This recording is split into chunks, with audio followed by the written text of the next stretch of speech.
Hey, lovely people. So we're going to do 69 and 70 together because it's a complete kit, really, at the end of the day.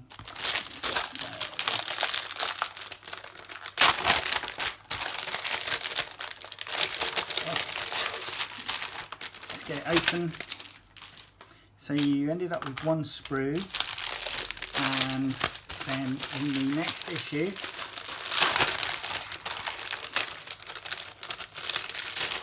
you ended up with the second sprue and all three of the bases. Just put the bags down there, out the way, and that one, off you go. Here's the magazines. Looks like we get a trifold with 69. We will come back to the plastic shortly.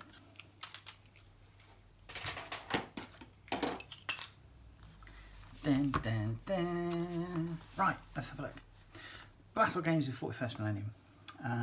Warhammer Imperium issue 69. Calgar and Victrix Guard build guide. Learn about Marneus Calgar, origins of the Space Marines. And you get 3 miniatures with this issue, part 1 of 2. So, Marneus Calgar. Now, he looks like he's been Primarisified. This looks like it's a new Primaris model for him and his Victrix Guard, and I say that because I'm looking at his armour mark and it looks very much like Primaris armour. But there you go. So he's the... Is he still the head boy for the Smurf Brigade? Or is kind of like Gilliman, Bobby G coming back, taking that from him? Is he now not sort of like the 2IC? But yeah, so that's basically him. He's the chapter master of the Ultramarines, current chapter master of the Ultramarines, and he gets 2 boys for his Victrix Guard. Now, a lot of people I understand are looking forward to this, and they're going to turn the Victrix Guard, because they've got these big old shields, etc., into potentially Blade Guard veterans. Personally, I'm not going to bother. I am going to build him and then potentially get around to painting him as Marneus Calgar and his Victrix Guard. The same as when I get Bobby G, I'll just paint him as his Blue Smurf Origins. So we've got Origins of the Space Marines here. Talking about how the Emperor, when he united the Earth, he had his Thunder Warriors and then created the Space Marines. So this goes into Space Marines 02 in the red section. We have first founding chapters, so all of them, including the traitor chapters. Dark Angels, which is my chapter, they were the first Legion. So the second Legion is missing, and the 11th Legion is missing. Emperor's Children, traitor. Iron Warriors are traitor. White Scars are loyalist. Space Wolves, loyalist. Imperial Fists, loyalists. Night Lords, traitor. Blood Angels, loyalist. Iron Hands, loyalist. I'm sure that's the right way around. World Eaters, traitor. Ultramarines, loyalist. Death Guard, traitor. Thousand Suns, traitor. Lunar Wolves, traitor, who also then changed their name to the Sons of Horus. Word Bearers, traitor. Salamanders, loyal. Raven Guard, loyal. Alpha Legion. I think they just were looking at which way the wind was blowing and decided on a whim to turn traitor.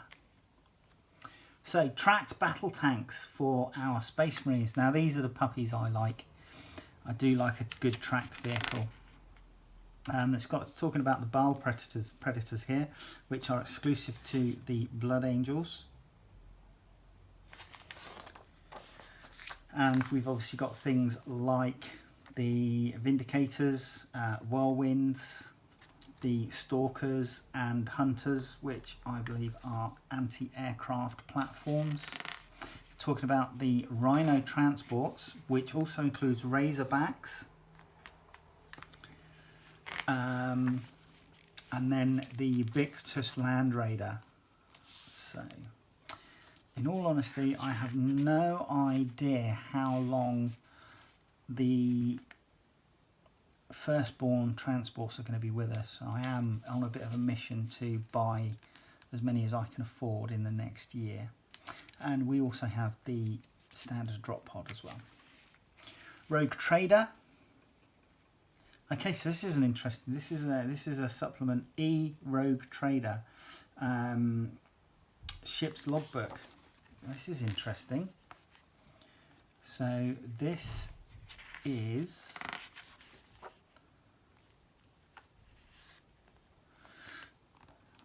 just talking about rogue traders. I assume the Ordo Xenos keeps a particularly close eye on rogue traders. There are few humans in the galaxy with the authority to engage with the alien, and rogue traders are foremost amongst them. For those that don't know, Warhammer 40k, if I understand right, was called Rogue Trader to begin with. I think it was the second edition that it was called Warhammer 40k. So here we go. We are building Marneus Calgar and his Victrix Honour Guard.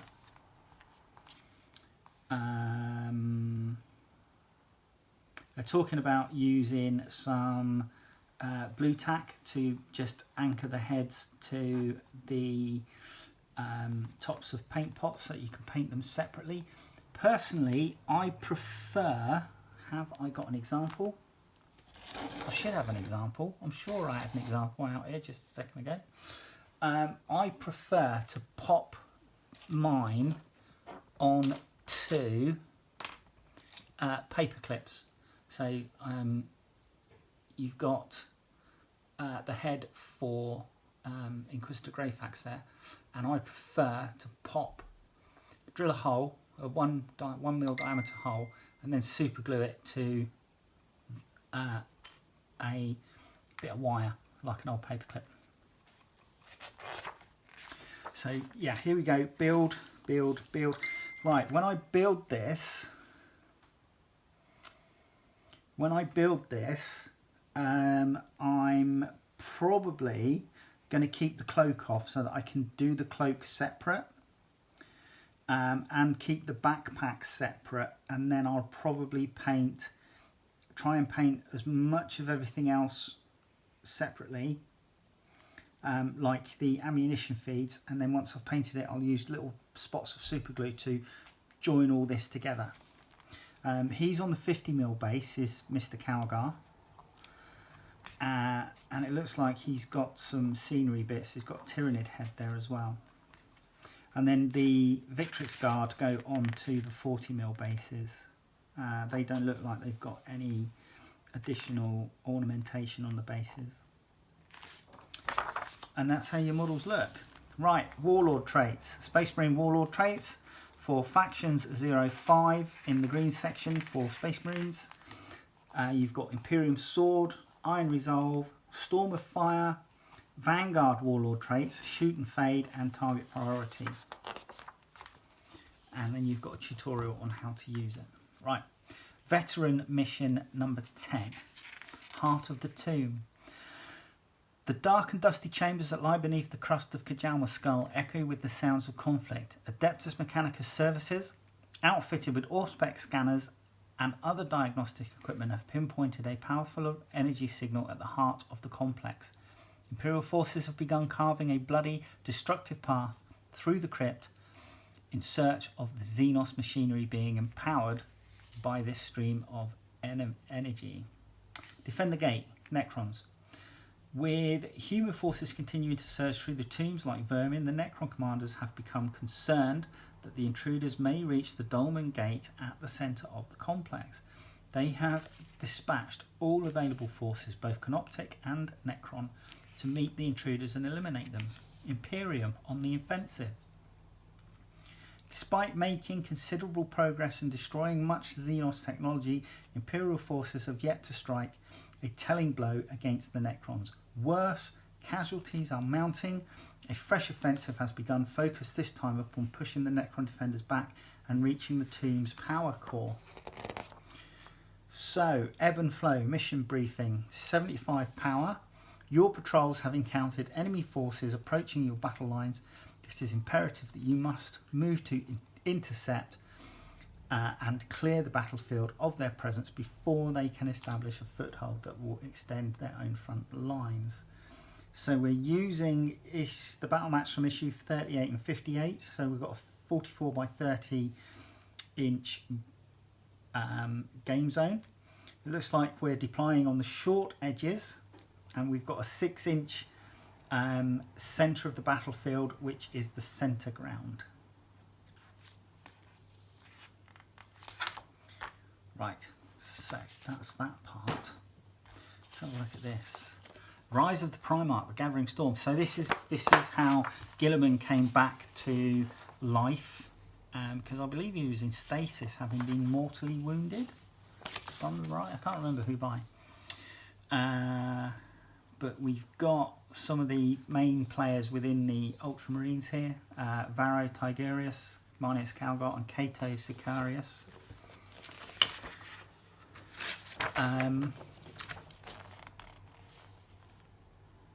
Cypher, Robuta Guilliman and Aldrich Voldus are here, triumvirate of the Primarch.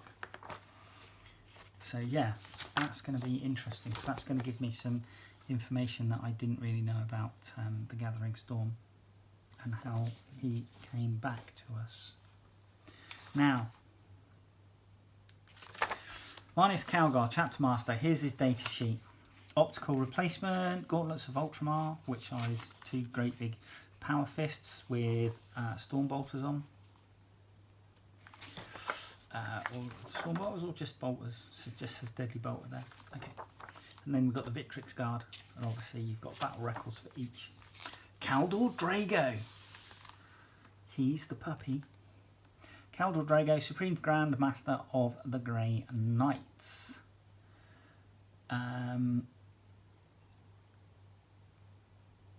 Now, he essentially is kind of like trapped in the warp, but when his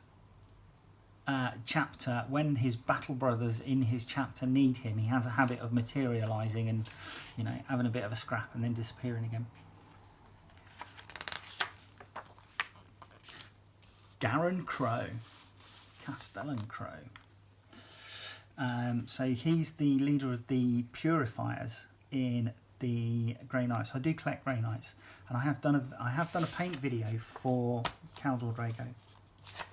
So, right, how to paint Calgar and Victrix Guard. So we are going to come in heavily with the blue, and then obviously carry on from there.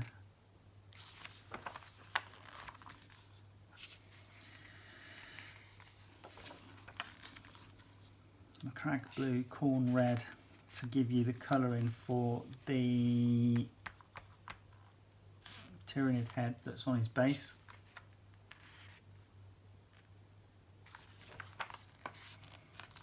And then we're going to be looking at how to paint the faces. And then here is the finished gallery.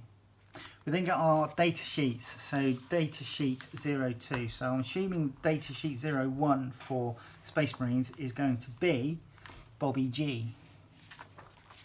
And you've got tutorial here. Now, Precision Strike, Veteran Mission 11. With the war for Kajalma's skull turning steadily against them rather, the Ultramarines commanders have turned once more to their chapter master for inspiration, drawing together a plan from the teachings of the Codex Astartes, of which Robuta Guilliman was the original author, and the battle record of Marneus Calgar, Ultramarines Command, have devised a plan to launch a surgical strike deep behind enemy lines to draw Necron forces away from the front lines. On the defensive, Necrons. The Necrons, having succeeded in stalling the Imperium's advance, now find Space Marine attackers striking behind their lines from drop pods and teleportariums. With the majority of their forces deployed towards the front lines or engaged in defending the tomb, they find themselves vulnerable. Taking the initiative, It is not the way of the Space Marine to fight a long grinding campaign of trench warfare and attrition. An Adeptus Astartes chapter is designed to strike hard and fast, so it is that the Ultramarines have ordered this series of daring strikes. In order to succeed, the attackers must seize ground and draw the Necrons out. So again, it's another 75 power mission. Surgical assault, mission briefing. Imperial forces led by the Ultramarines have begun a series of lightning strikes deep into enemy territory. These strike elements must seize ground quickly, relying upon shock and awe to carry them to victory. So we're using all 4 of our battle mats again. Grey, pale grey side up, and the Imperium player is player A, and they've got a 10-inch deployment zone on one shore edge, and then the Necrons have a 20-inch deployment zone on the opposite deployment edge, and there is one objective marker just in the centre at the front of the Necron deployment zone. So there you go, that's that. And something to really look forward to is the Lich Guard coming in parts 71 and 72. I'm looking forward to getting these. I haven't decided which way I'm going to build them, because I understand you can give them like really groovy shields as well. I may even treat myself and actually buy a second set, just so that I can have both types. I'm not a Necron collector. What am I doing? Right, anyway, come down. Come into my parlour. Let's have a look. So, 3 bases, you're not missing much. 50 and 240s. Let's have a look at Marneus Calgar.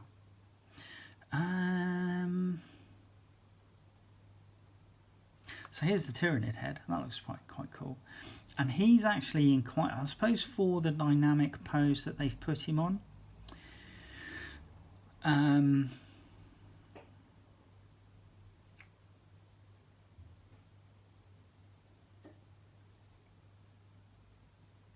suppose they've had to chop him up into these small parts, but the cloak doesn't look like it's going to be draped over anything else.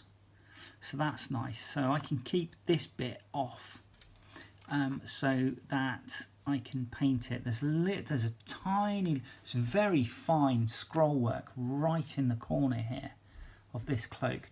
That, I think you're going to have to really thin your paints down so that you don't end up covering it over.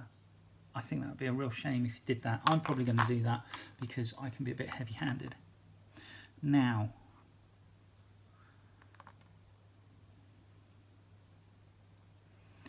I'm looking at this. Let me just bring the lamp over.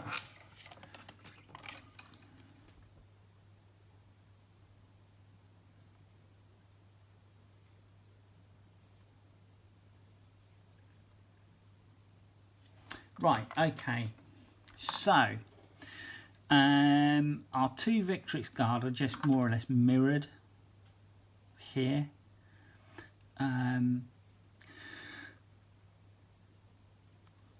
But Marneus Calgar has an option for a helmeted head, and that's probably what I'm going to go with. These 2 are the Victrix Guard heads, and this is Marneus Calgar's unhelmeted head. And these look like the fingers here for his gauntlets, the gauntlets of Ultramar. But they do look really nice, actually. The sculpt is 2018.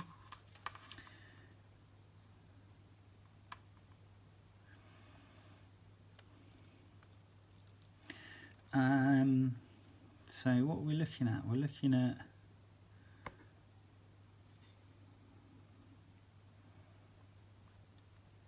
forty plus parts on this mini for 3 miniatures. Obviously this month's selection has been a bit light on miniatures compared to last month's, where we got the Vanguard Space Marine set. Yeah, we've obviously got Supreme HQ choice here.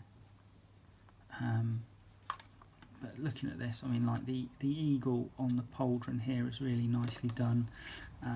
All the scroll work on the shields is really nicely done. It's really crisp.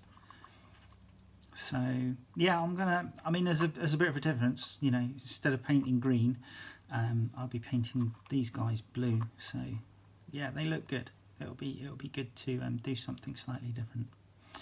Terminator Honours on that leg and that leg. So each of these guard have obviously served in the first company, I assume, if they're running with Terminator Honours.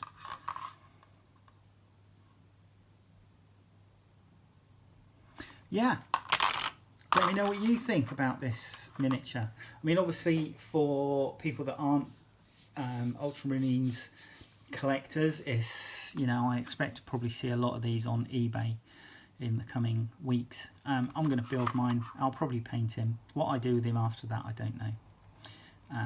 But yeah, that's what I'm going to do. Join me in the next video. All right. In actual fact, hang on a sec. You need to come back and watch me build him first, and then you can join me in the next video. All right, see you in a bit. Bye. Hey, my lovelies. Welcome to this part of the video where we're going to build the Victrix Guard. Right, so these are the constituent parts for the Victrix Guard. And essentially, I'm going to build it in two main sub-assemblies for ease of painting. Now, the Victrix Guard will go together after you've glued the shoulders on, and I've done it this way so that I can get access to the inside of the cloak for painting.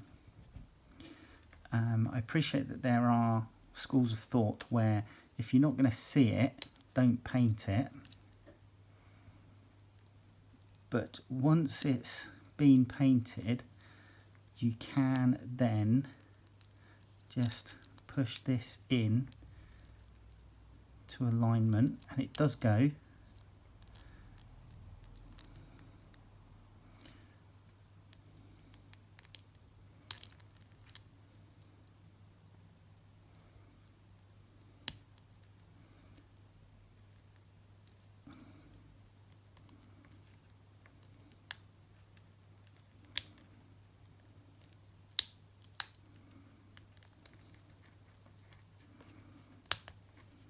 Like thus, and that will allow me to paint it and then assemble it. And I don't think I'm going to need to glue this because that's in there.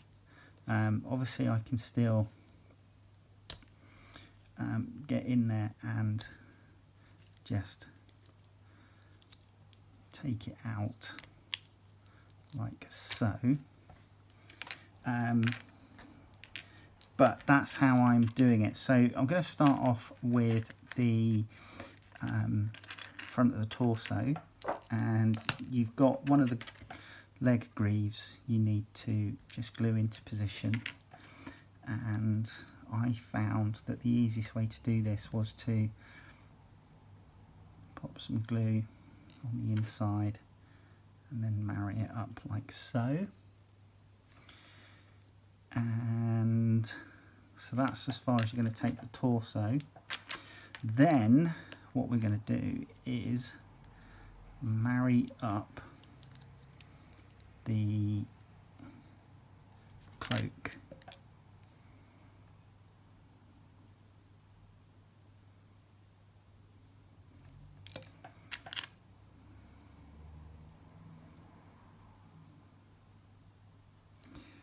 So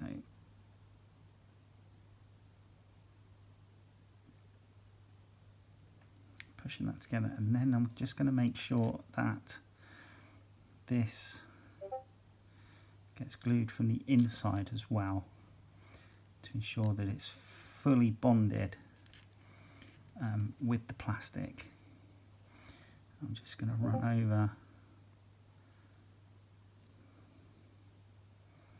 that line. This I'm gonna, once I've finished here, I will obviously go over this with the scalpel and a file to smooth it all out and make sure it's nicely blended so there's no seam line on the cloak. And again,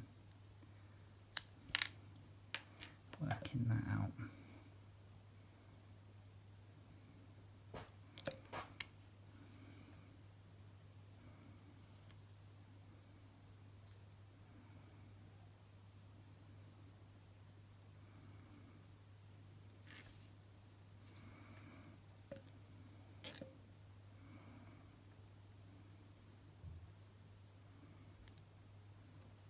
And again, coming in from the inside to make sure that this is fully bonded, because there's going to be some force applied to it when you push the torso up and through.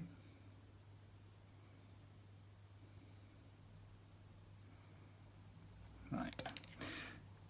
I'm then just going to pop on the head, and in all honesty, this is the sub-assemblies that I'm going to do for the Victrix Guard.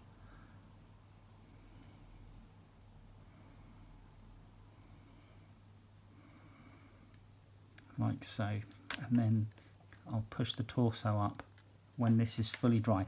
So give this a good 24 hours to cure properly before you go in and just test fit the thing. Keep your backpack separate along with your torsos. But come back in a second, we'll build Marneus. Mr. Calgar is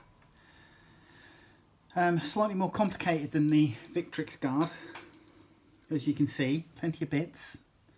So what we have is, initially we're going to start off with the main torso. Now ordinarily I'd probably start off by trying to place the terrain bits. The only thing I'm going to do is just pop on the Tyranid head, just right at the front here.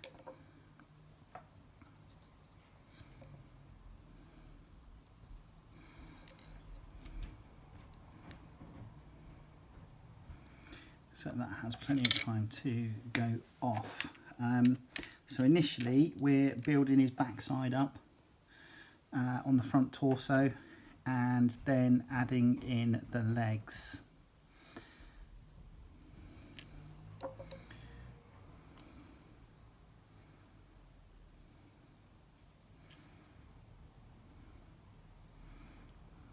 So there's one, and then now these are all nicely keyed actually, these legs, so you shouldn't have any issues with positioning.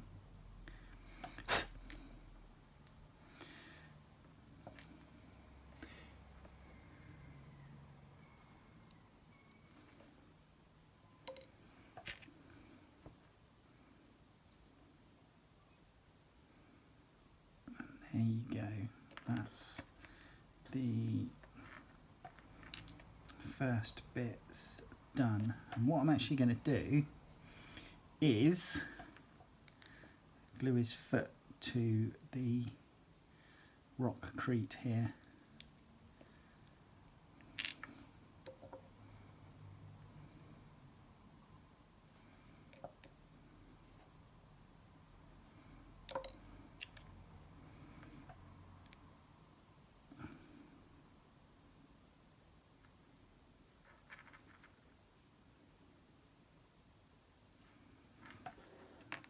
Right, and I think that's probably the best way to sort him out in that respect. We're then going to pop the greaves on.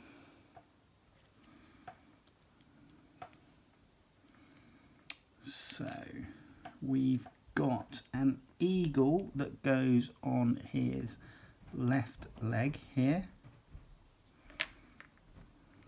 Oops.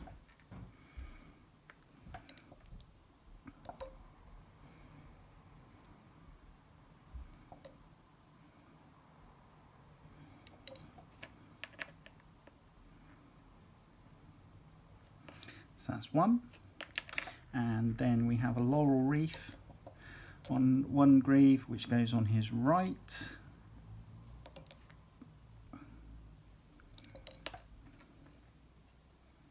That's two. We're then going to put the back of his torso on. And that goes on like so.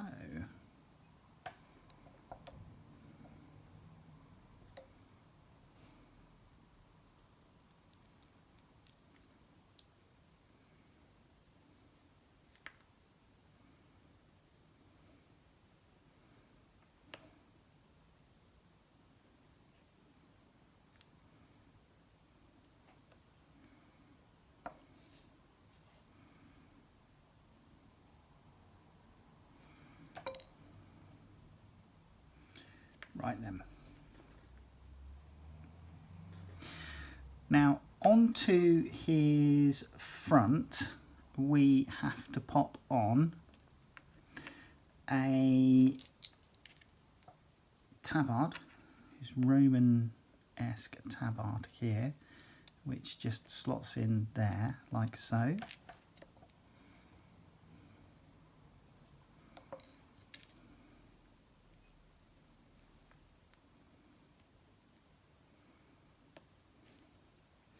And then we are popping on one of his side armour plates.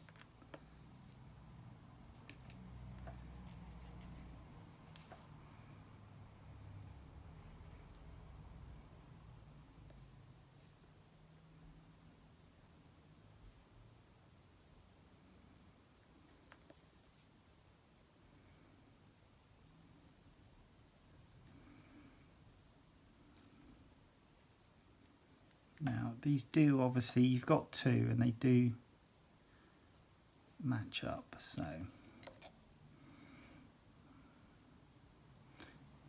obviously when you put yours together just be mindful which one goes where.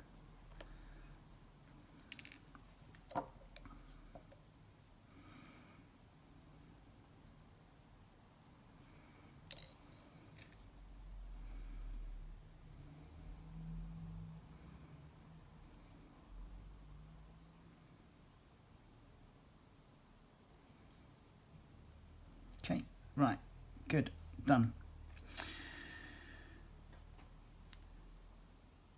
We also have this tiny little piece here, which is a eagle carrying what looks like Terminator honours.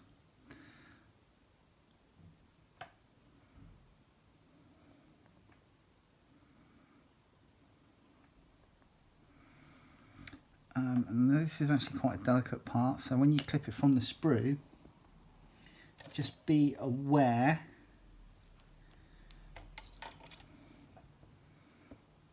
of it, and then this goes there.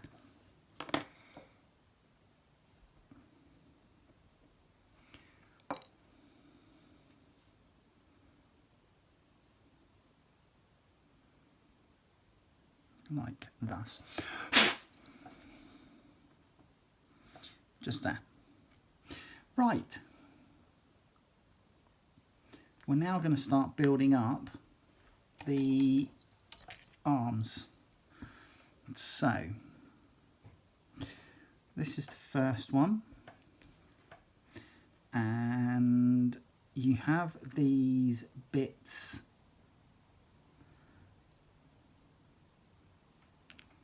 which are part of the hands.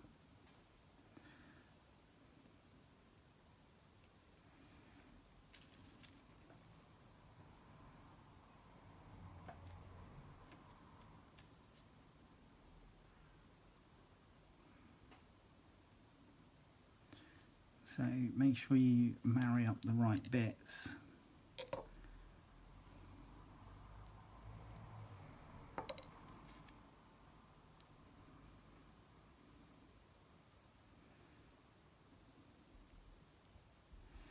Then you've got fingers that need to go on, and again, make sure you marry up the right fingers.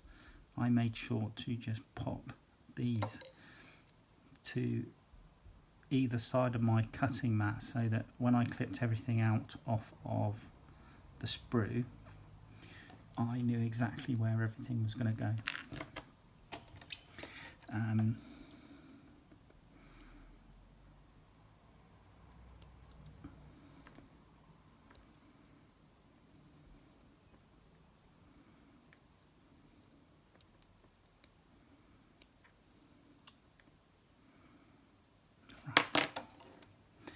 And then this arm,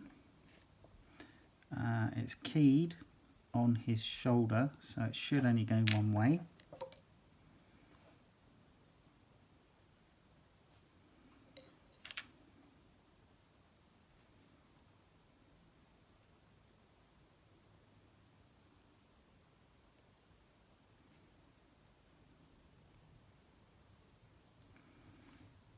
Like so. So that's his first arm. And then we're going to make the second one.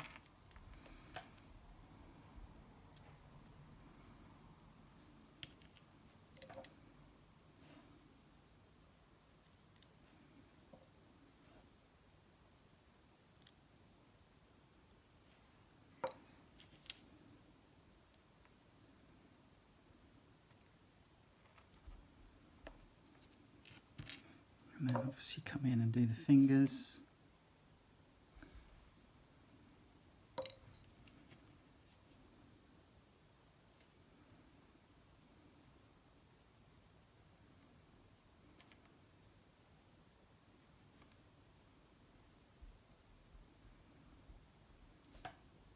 Okay, nicely closed fist.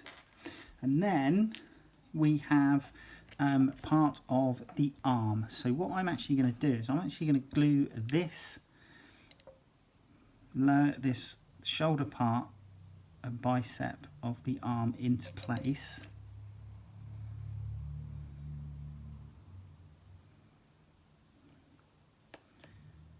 Like thus.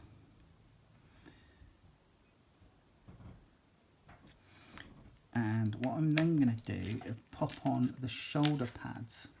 So his Imperial Eagle goes on his right shoulder.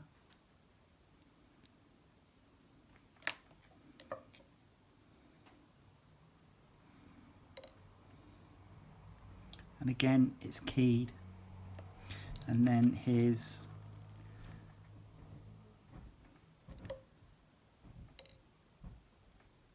and this isn't keyed actually, the Ultramarines symbol isn't, but it does align. There is slight keying here which aligns with something on the back of his armour, so that will make sure it goes into the right position, like so. Okay, so I don't know if you can just see there's a little tab there. Right, now what I'm then going to do is marry up the arm. Now this is slightly keyed, and you are going to need to just play with it a little bit to make sure you get the alignment right.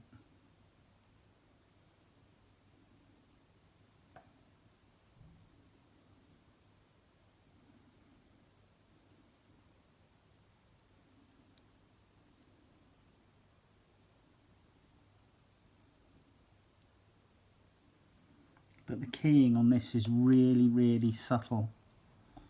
So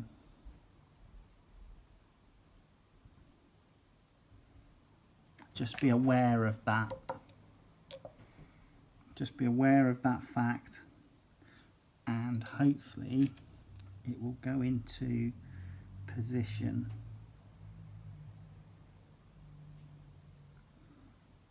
Like so. I'm then going to pop his head in.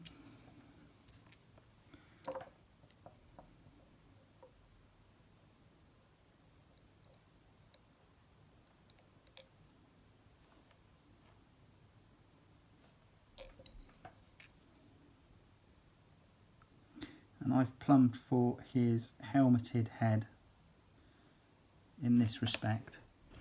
So that's him looking like that so far. What I'm going to do now is I'm actually going to, at this stage, I'm going to glue him to his base.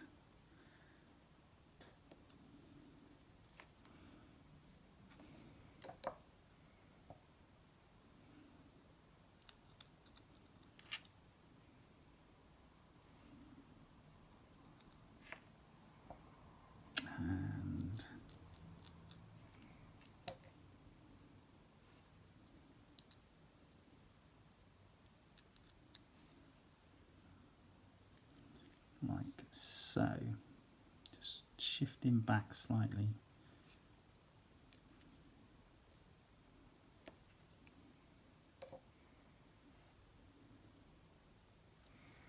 Right. Now, the reason I've done that is because I'm doing him in two main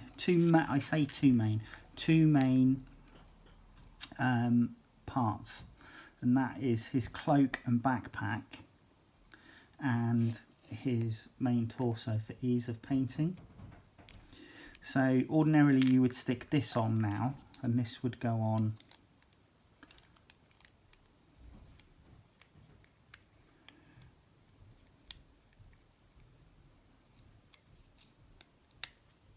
like so. So this test fit is just to make sure that I've got my cabling and everything in the right position, which I have. So now I'm just going to take this off.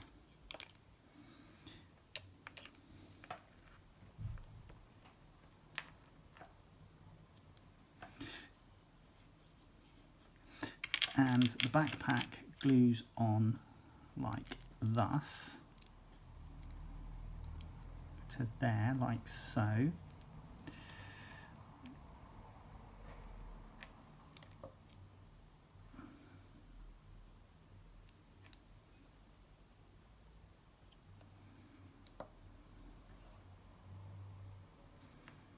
Okay, and then you've got the ammunition drums. So make sure you get there's a V on these ammo drums, that is towards the top, so the triangle points down.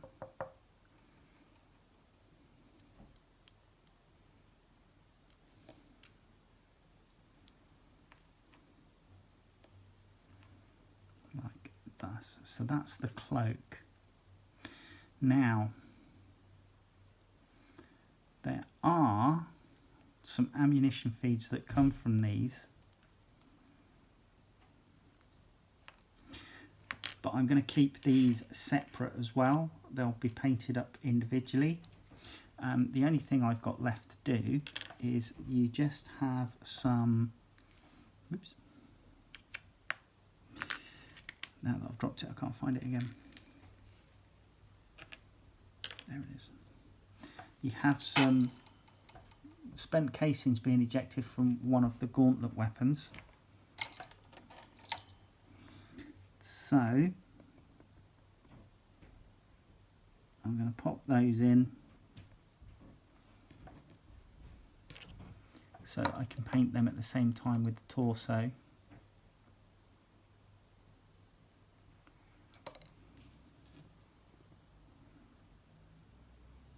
Making sure that you get them the right way round.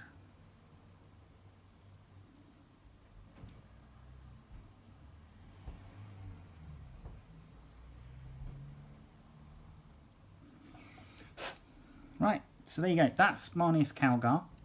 That's as far as I'm taking his build for ease of painting. And obviously I've done his Victrix Guard.